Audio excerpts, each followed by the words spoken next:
An additional challenge to being the finance lead or the number one finance person in a startup or scale up is that you may be supporting a founder who is also a first time CEO.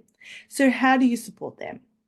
My name's Alysha Randall, and I am a fractional CFO for Fast Growth Consulting. And I also train new and aspiring finance leaders within startups or scale ups. And I will be launching a book on this same topic in early 2025. And today I really wanted to go through this sometimes complicated, but doesn't have to be, relationship between a founder, first time CEO, and yourself as the number one finance person within a startup and scale up. Now, before we get into the topic, if you are a finance leader in a startup or scale up or want to be a finance leader in a startup or scale up, then please click subscribe. I do a video talking about these topics every single week. So click subscribe so you get notification. So why does financial leadership matter in startups? So the first thing you really need to think about is you may be guiding first-time founders.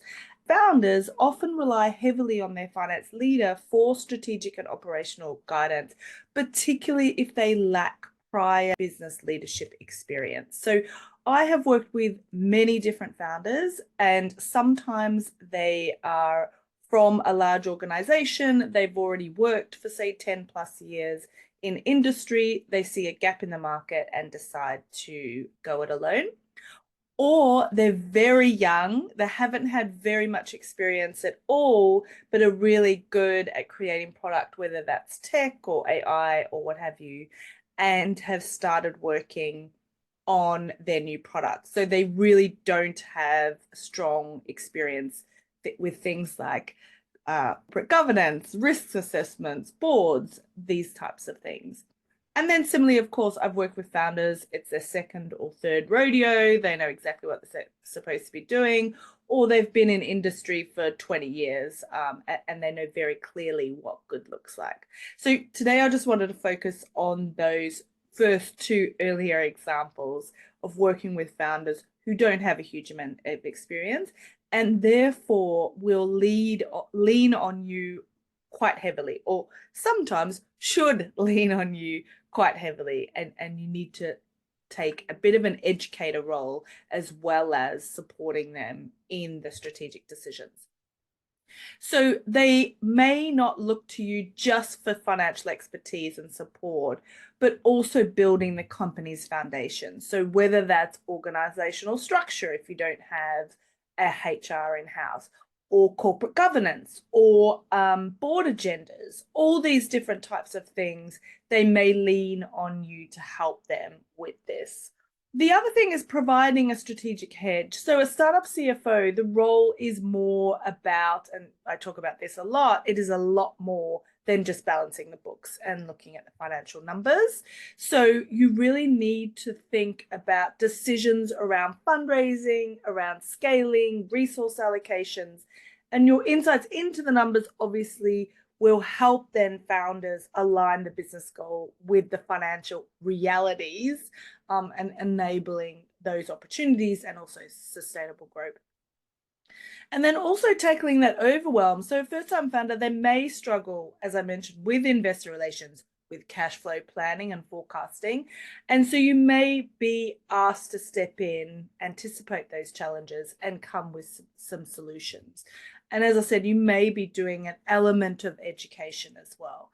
If you have a founder that has absolutely no clue and about finances at all in particular, and you don't know how to help them, not, educating is not your strong suit, then maybe direct them to the Fast Growth Consulting YouTube channel.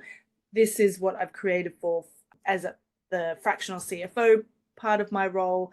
When I'm working with pre-seed first-time founders, I usually direct them particularly to some of the really early stage videos, such as how to read a P&L, what you should be looking at for a balance sheet, what is accrual accounting, all those sort of things. So you can direct them to that to help them with their education.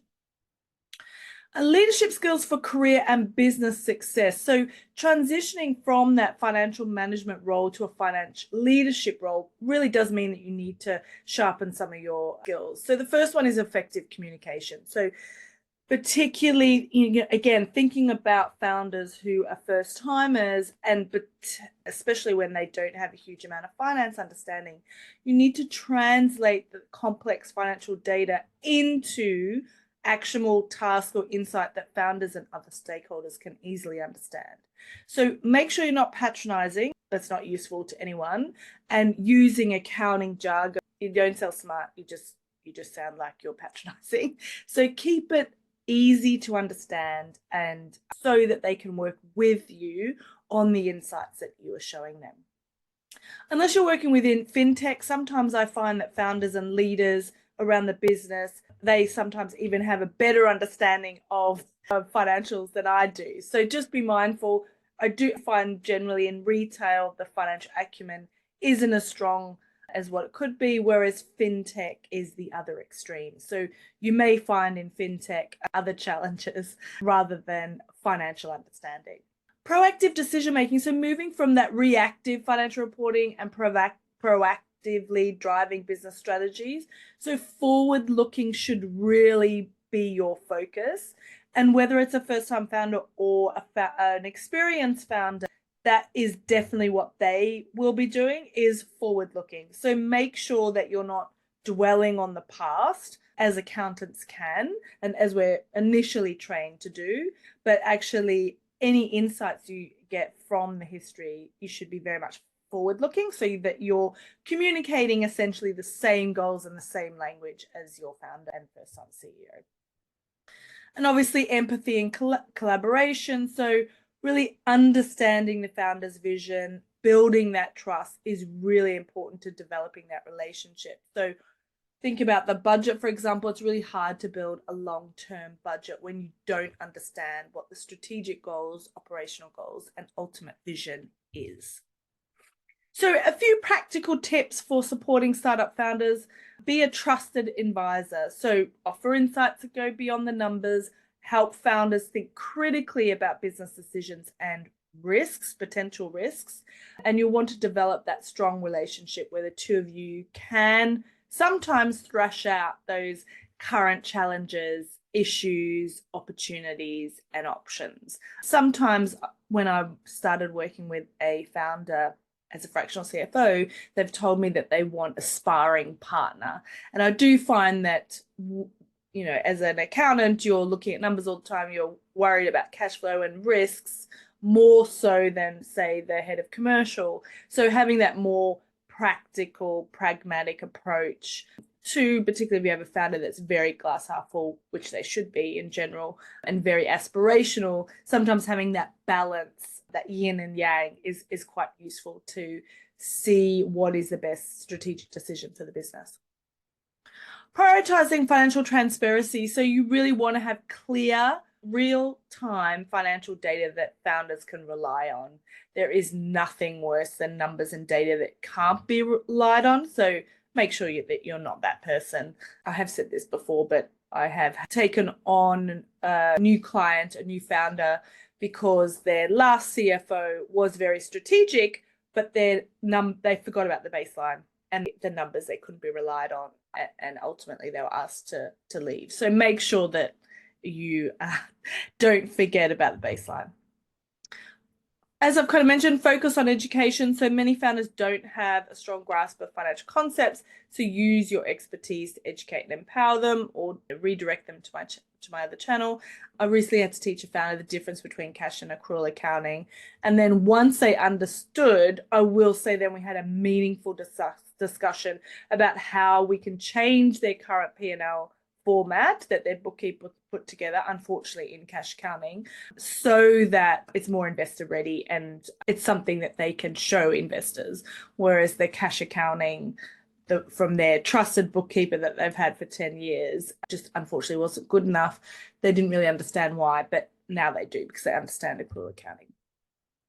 So, and then anticipating those challenges. So whether that's cash flow, planning for a fundraise, setting KPIs, you want to step in early to make those longer term plans and mitigate the risks.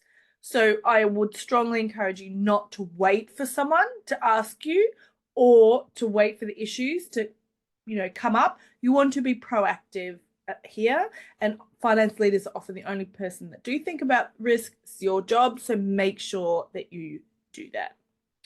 So that are my tips when working with an inexperienced CEO. So for a startup CFO, you are essentially the backbone of the startup. The leadership skills really do go hand in hand with your technical knowledge. So make sure you're supporting your startup founders. May mean that you're stepping out of your comfort zone and thinking about the rest of the business and not just looking backwards towards the numbers, but that's when you become better at your job, is when you're stepping out of your comfort zone and learning new things. So I strongly encourage you to do that. If you want to have more tips and understand how, that, as I said, please do click on the subscribe button below. Or if you want to have real help with that transition from going from more of a finance manager, financial controller, up to a CFO, that I do have a financial leadership fundamentals course that is designed for exactly that. So you can thrive as a finance leader in a startup or scale up. So hopefully those tips are useful, and I'll see you next week.